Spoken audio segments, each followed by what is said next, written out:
We're here at the MOA shooting course. It's been awesome. To make long-range shots, you've got to be able to make an imperfect situation as perfect as possible. Breathe, breathe, breathe. You can't bring the bullets back, so don't send one if it's not right. Oh, got it.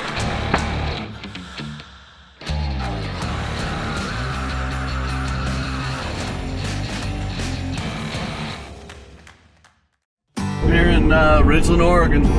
We're getting close anyway. Gonna meet up with the MOA crew, check out the lodge up here at Sheep Mountain Outfitters. Anyway, we'll be shooting tomorrow. Weather looks like it's gonna turn off rainy in the next couple days. Adam's had him make him a 6.5 PRC. We're gonna put it to work and see what it can do. Kind of excited to see what these guys got going on up here. Met up with Bob and the boys. Everybody that's running in the course, we're jumping in Rangers, got all our gear, going about 15 miles, it sounds like, up to the main lodge. So we're gonna be off the grid for a little bit.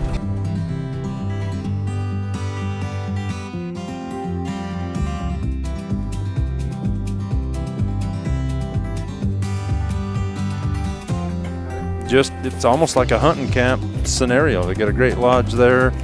Obviously go through a lot of basic information about shooting long range techniques, things like that, but then you get out there in the hills and on the course and actually do it. Good looking, man. Feels good. Will that work? Will that kill some sheep and some deer? Oh, yeah. Yeah. Hey guys, I'm Bob Beck of Extreme Outer Limits and MOA Rifles. We're here at the Sheep Mountain Lodge in northeastern Oregon. We've got the Epic Outdoors crew here, and what we've got is a 2-day school. We're gonna start off tomorrow with a little bit of classroom session. Then we're gonna move on to some range therapy, just some 100-yard range therapy, get our shooting form correct, and go through all the techniques that we're gonna need to stretch it out. After lunchtime, we'll warm up with some targetry between, say, 400 and 800 yards. And then the following day, we're gonna stretch it out all the way to a mile. Should be a great time. So this year at the Sheep Mountain camp, we're gonna be doing about 8 of these schools. We try to get out of here before the peak growing velvet season for the mule deer. So mostly it's the month of June and we do them back to back.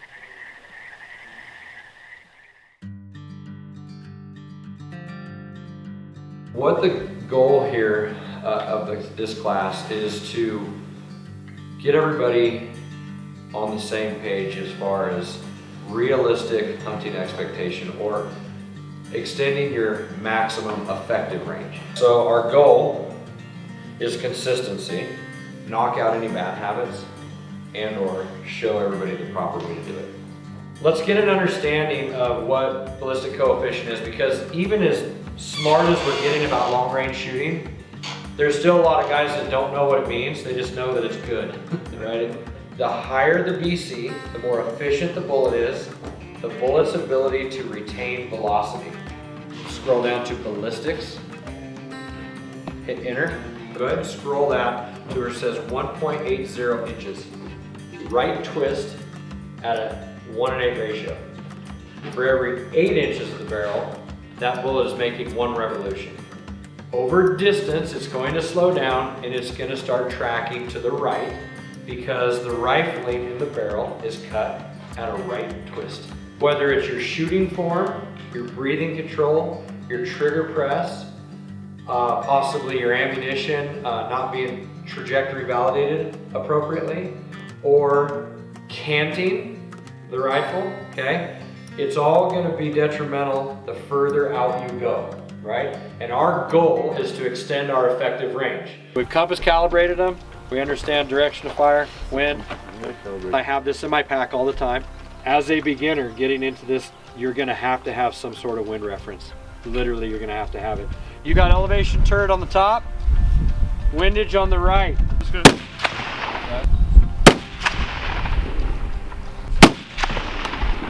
Now that we've got the bugs out, we've dry fired, we've actually fired some rounds. Is there anybody that doesn't understand their equipment at this point? To make long range shots, you've got to be able to make an imperfect situation as perfect as possible. As you look around in these mountains, you have no idea where the opportunity is going to present itself. So I'm going to try to work through a system that you're going to be able to create consistency no matter where you choose to set up, no matter where your game is.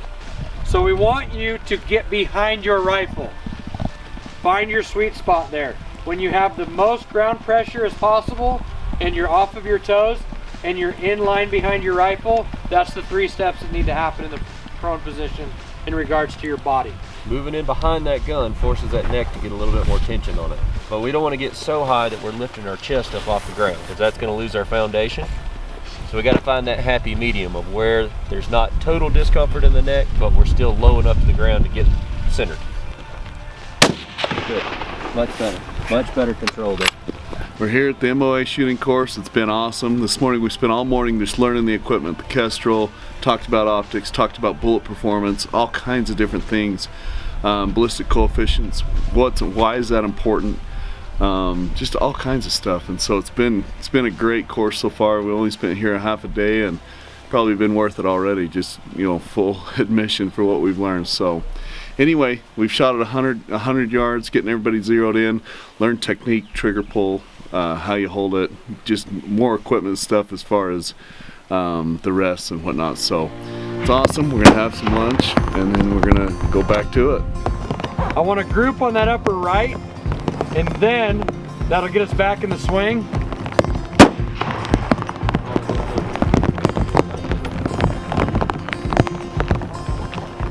Breathe, breathe, breathe.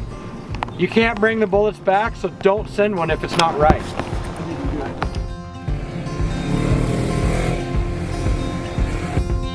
As we get to each setup, we need to really start thinking about how we can help ourselves, not handicap ourselves, right?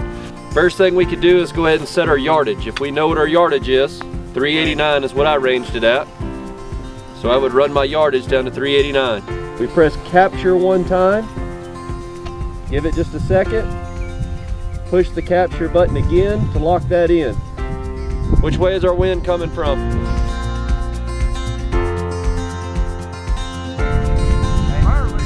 The guns are going to start being mechanical. It's going to come all down to shooter form, checking our bubble so we're not canting the rifle, you know, all the things that we've been working on. For that distance, it's about a 1-minute target, guys. So that was a gimme. Now we start really shooting. Okay, Bronson, let's do this.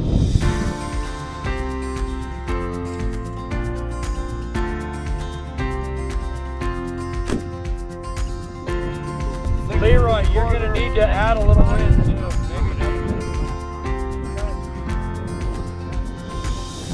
All right, well, what we got is a target up here about 725 yards, and we've snuck it way back in this opening between the cliffs up there. And the idea is to simulate a buck, or, you know, maybe even like a sheep bedded down in there. So it's obscured about belly line with the grass, and then you can see the other half of the plate above target. So it's a really good realistic shot.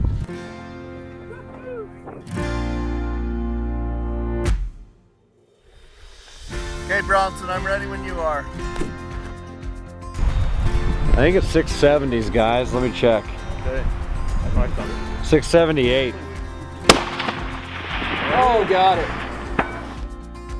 All right, well, that concludes the school here. MOA Rifles put on, Bob Beck and all the boys. We had the Epic crew up there and some members of Epic, and we appreciate them and their support. It's kind of fun. It was good. It was great. So it was a great time, great crew, and I guess we got to hit the road at some point. So anyway, headed to Cedar. Thanks, MOA.